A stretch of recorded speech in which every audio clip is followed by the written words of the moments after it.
성도님 보니까 얼굴 보니까 좋습니다. 성도님 좋죠? 이제 12월 달입니다.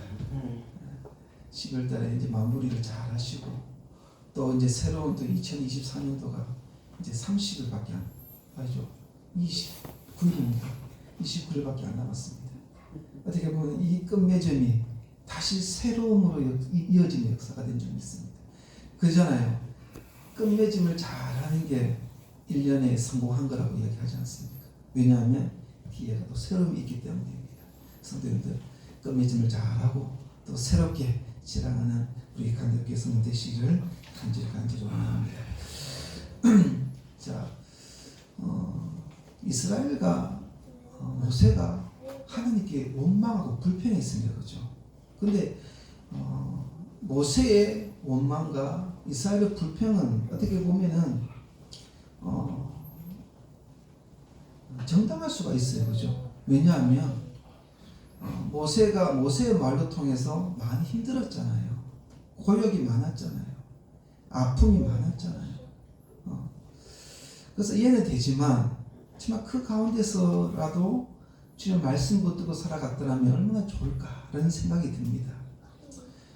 이 모습이 바로 저의 모습이고 우리 성도의 모습이 아니겠습니까?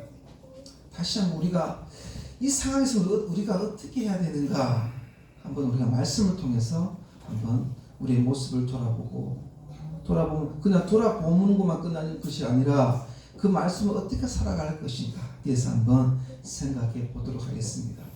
먼저 보면 출애굽기 5장 22절을 한번 볼까요? 뒤에 묵상 말씀이 있습니다. 출애굽기 5장 22절에 보면 모세가 불평하며 질문하는 게 있습니다. 여기 보십시오. 모세가 여호와께 돌아와서 이르되 아뢰되 주여 어찌하여 이 백성이 학대를 당하게 하셨나이까. 여기 보면 어찌하여 나를 보내셨나이까 라고 이야기합니다. 이 질문을 하고 있는 거예요. 이 질문은 모세가 불평을 하고 있는 거죠.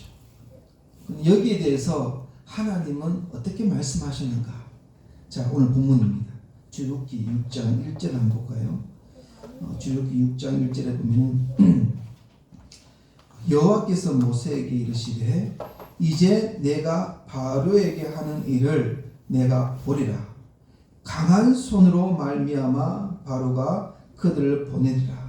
강한 손으로 말미암아 바로가 그들을 그의 땅에서 쫓아내리라. 이렇게 이야기합니다. 여기 보면 강한 손으로 어떻게 한다는 겁니까?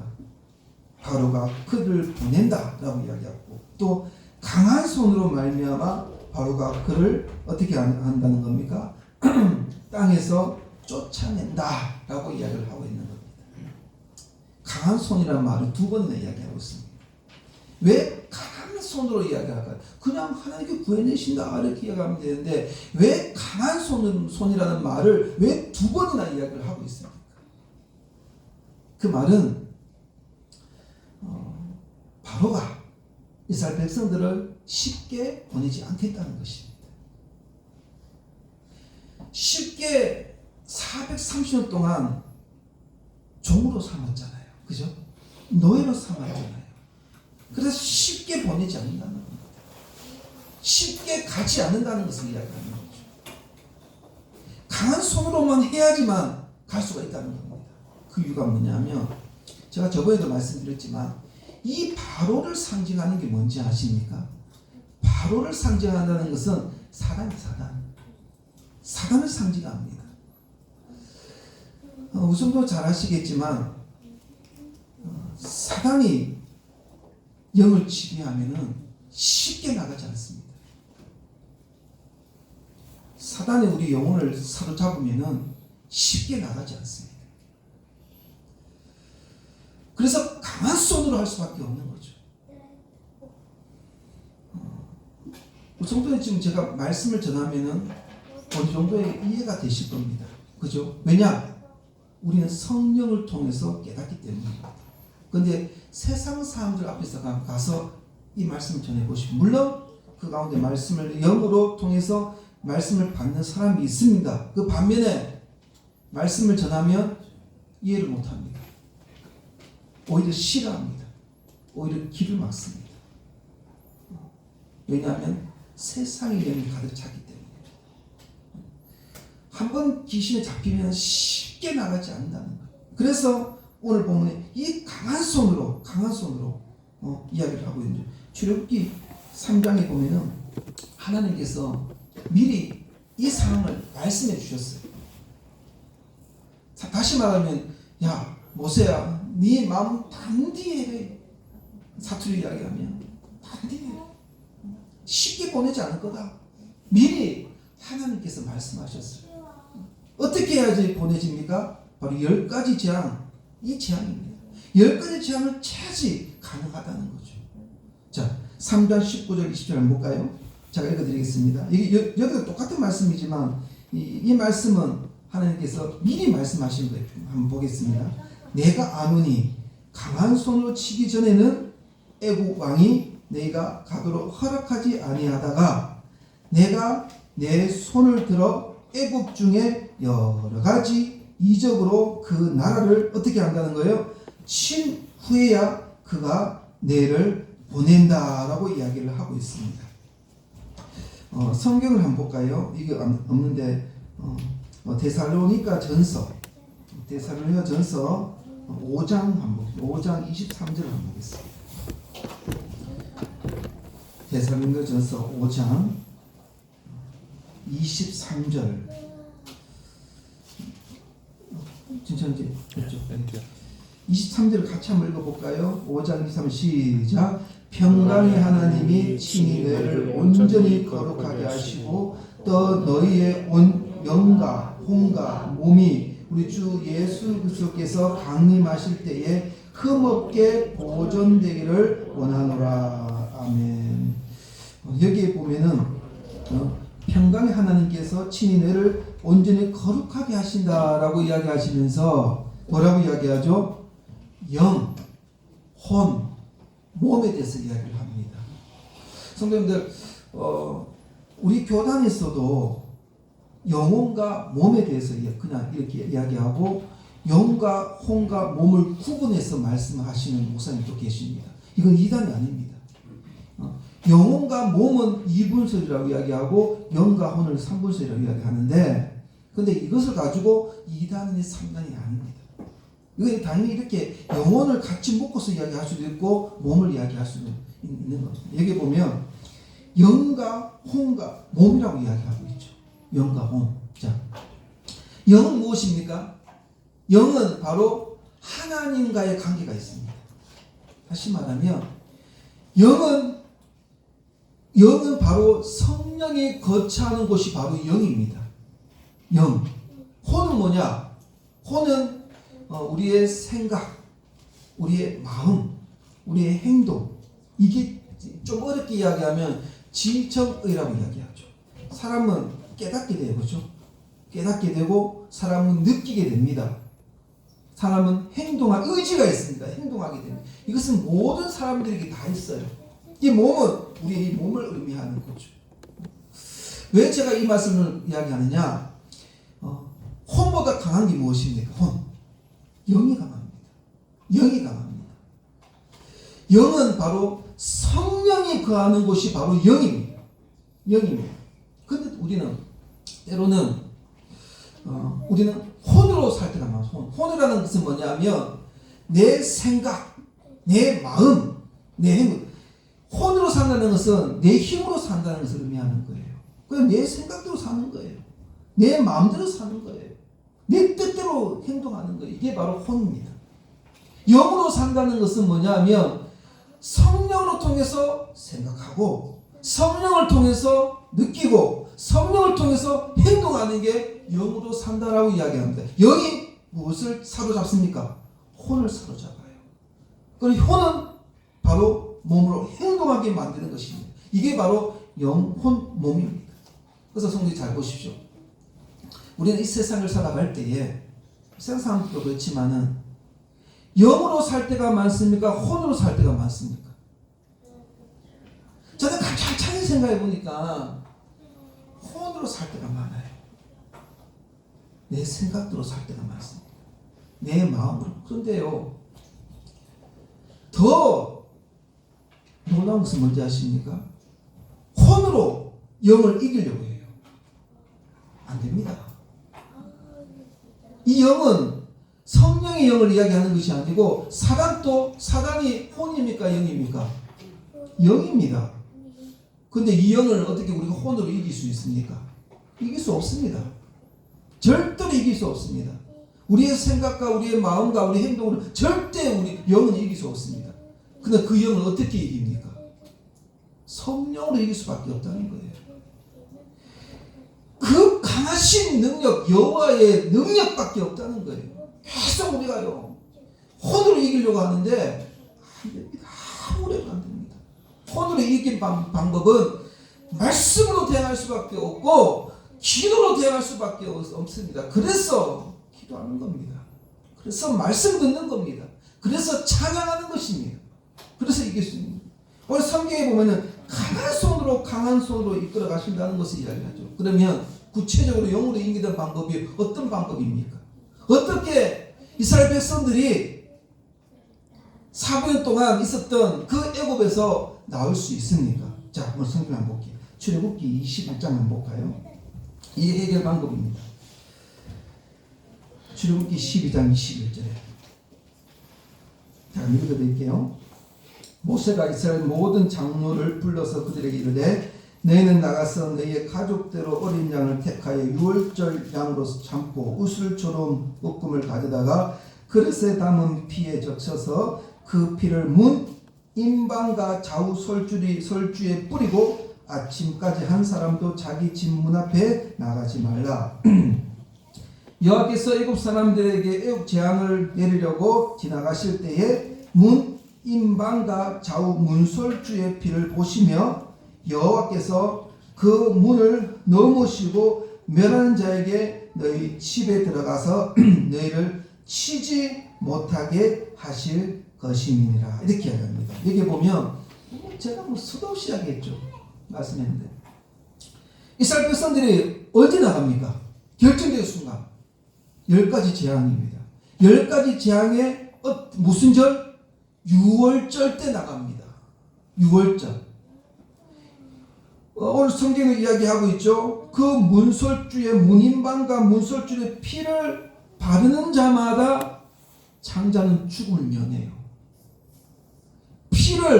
피가 없으면 죽어요. 피가 있을 때는 살아요. 이게 바로 6월절 의미입니다. 이것은 하나의 상징적으로 이야기하는 거예요. 실제적인 것이 아니에요. 실제적인 사건은 언제 일어납니까? 우리가 이렇게 이거는 출애굽도 진짜 역사적인 사건이지만 출애굽기 역사적인 그 사건을 보면서 우리는 무엇을 깨달아야 되냐 하면 바로 우리의 영적인 부분까지 같이 깨달아야 됩니다. 영적인 부분은 어떤 부분입니까? 원래 우리는 죽음과 사망에 살 수밖에 없는 사단의 노예였는데 예수 그리스도의 그 6월절 어린 양의 피로 통해서 탈출하게 만들어요. 탈출하게 되대요. 새로운 모습으로 살아요. 무엇으로 말미암아? 바로 예수 그리스도의 어린 양의 피입니다. 자, 신학에서는 뭐라고 이야기하고 있느냐? 베드로전서 1장 한번 볼까요? 베드로전서 1장 18절 19절 이것은 우리 같이 한번 읽어보겠습니다.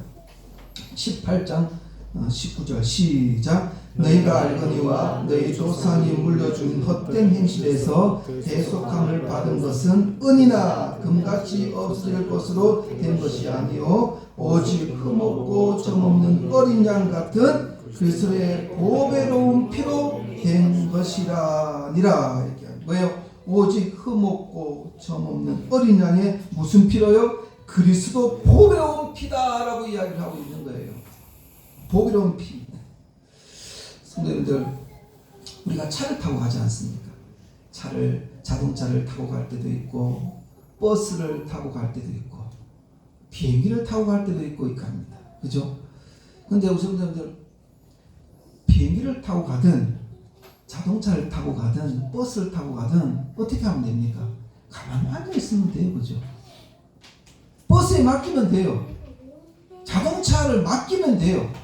비행기에 타고 가면 비행기에 맡기면 돼요. 비행기 위에서 날아가는 사람이 있습니까? 버스 안에서 달려가는 사람이 있습니까? 안에서? 자동차 안에서 달려가는 사람이 있습니까? 그럴 필요가 없어요. 맡기면 되는 겁니다. 우리의 삶의 인생은 그냥 예수 그리스도 언약인 예수 그리스도만 맡기면 되는 거예요. 그래서 성경의 베드로전서에 보십시오.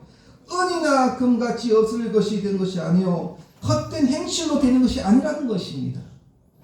금으로 만족할 수 없고 은으로 채워줄 수 없다는 것을 이야기를 하고 있는 거예요. 성도님들, 세상에서 돈으로 할 수 있는 게 있고 없는 것이 있다고 합니다. 돈으로 할 수 있는 것이 무엇입니까? 돈으로 할 수 있는 것은 시계는 살 수가 있다고 합니다.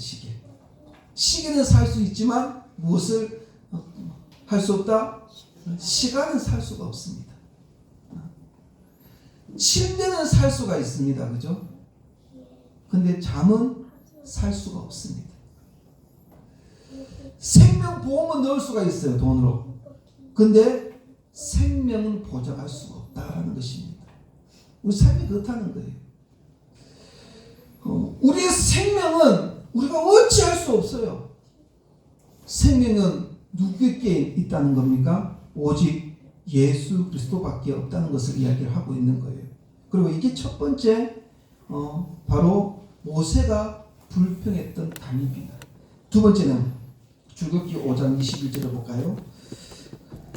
제가 읽어드리겠습니다. 그들이 이르되 너희가 우리를 바로의 눈과 그의 신하의 눈에 미운 것이 되게 하고 그들의 손에 칼을 주어 우리를 죽이게 하는도다. 여호와는 너희를 살피시고 판단하시기를 원하노. 여기 보면 우리를 죽이게 하는도다 라고 이야기하고 있습니다. 이게 누가 이야기하고 있는 거예요? 바로 이스라엘 사람들이 이야기하고 있는 거예요. 이스라엘 백성들이 원망을 하고 있는 거예요. 여기에 대해서 답을 어떻게 주느냐? 자, 출애굽기 6장입니다. 여기에 대한 답이죠. 제가 읽어드릴게요. 가나안 땅 곧 그들이 거주하는 땅을 그들에게 주기로 그들과 언약하였더니, 언약이라는 말이 나옵니다. 5절에 이제 애굽 사람이 종으로 삼은 이스라엘 자손의 신음소리를 내가 듣고 나의 언약을 기억함으로. 여기 또 언약이라는 말이 나오죠. 8절입니다. 얘가 아브라함과 이삭과 야곱에게 주기로 맹세한, 이 맹세라는 말이 언약입니다. 맹세한 땅으로 너희를 인도하고 그 땅을 너희에게 주어 기업을 삼게 하리라. 나는 여호와라 하셨다 하라. 이렇게 이야기합니다. 이스라엘 백성들은 뭐라고 모세 보고 이 원망하는 이스라엘 백성들은 뭐라고 이야기하라고 이야기하고 있습니까? 자, 여기 보면 언약이라는 말이 4절에도 한번 나오고 5절에도 언약이라는 말이 나오고 8절에도 이 맹세라는 말이 언약입니다. 언약이라는 말이 나옵니다. 자, 이것은 이 언약이라는 말은 언제부터 시작돼요? 물론 천지 창조 때부터 시작되었습니다. 근데 이 언약이 구체적으로 이야기하는, 구체적으로 했을 때가 언제입니까? 구체적으로 언약이라는 말을 구체적으로 했을 때가 바로 아브라함 때였습니다. 아브라함 때에 아브라함아, 자, 저 하늘을 보아라, 저 땅을 보아라, 모래를 보아라, 별을 보아라. 이만큼 많이 셀 수 없는 복을 너에게 준다. 씨를 주겠다. 이거 다 누구를 의미하는 겁니까? 아브라함의 혈통으로 나온 누구요? 바로 예수 그리스도를 의미하는 겁니다. 예수 그리스도 이 땅에 오셔서 무엇을 하셨다는 거예요? 다시 예수님께서 죽으시고 예수님께서 다시 사셨다. 바로 구원을 이야기를 하고 있는 거예요. 바로 그것을 이야기하고 있는 겁니다. 성도님들, 이스라엘 백성들에게 이야기하라는 것은 너희 선조들이 이야기했던 그 언약을 이야기하고 있는 거예요. 그 언약은 바로 물론 출애굽에서 우리를 구해내셨던 그 하나님, 그 영혼, 우리의 영혼, 그게 본질적으로 이야기를 하고 있는 겁니다. 죄와 사망에서 우리를 예수 그리스도로 말미암아 해방시켜 주시겠다라는 것을 이야기를 하고 있는 거죠. 그 다음 또 놀라운 언약이 있습니다. 마지막으로 요한복음 14장 한번 볼까요? 요한복음 14장 2절에서 3절 우리 같이 읽어볼까요? 자, 시작. 내 아버지의 집에 거할 곳이 많도다. 그렇지 않으면 내게 일렀으리라. 내가 너희를 위하여 거처를 예비하러 가노니 가서 너희를 위하여 거처를 예비하며 내가 다시 와서 너희를 내게로 영접하여 나 있는 곳에 너희도 있게 하리라. 아멘. 이게 무슨 말이죠? 이게 바로 이제 우리 지금 앞으로 남을 언약입니다. 다시 예수님이 이 땅에 재림으로 오신다는 것을 이야기하고 있는 거예요. 이게 바로 이제 언약의 완결을, 어떤 분은 예수님이 이 땅에 재림하고 오시면은 이 세상이 소멸된다. 성도들 그렇게 생각하십니까? 이 세상이 소멸됩니까? 완전히 소멸되어서 새로 나를 세웁니까? 어떤 분은 예수님이 다시 이 땅에 오면은 이 땅을 놔두고 도망간다. 뭐 도피주의라고 이야기하는데 도망간다. 이렇게 이야기하시는 분도 계시고, 소멸되거나 도피되는 거 아닙니다. 하나님께서 예수님이 이 땅에 오시면은 모든 사람, 이 나라, 이 세계가 모두가 새롭게 됩니다. 지금 정대형이 죽고 나면 똑같은 대형입니다. 바뀌지 않습니다.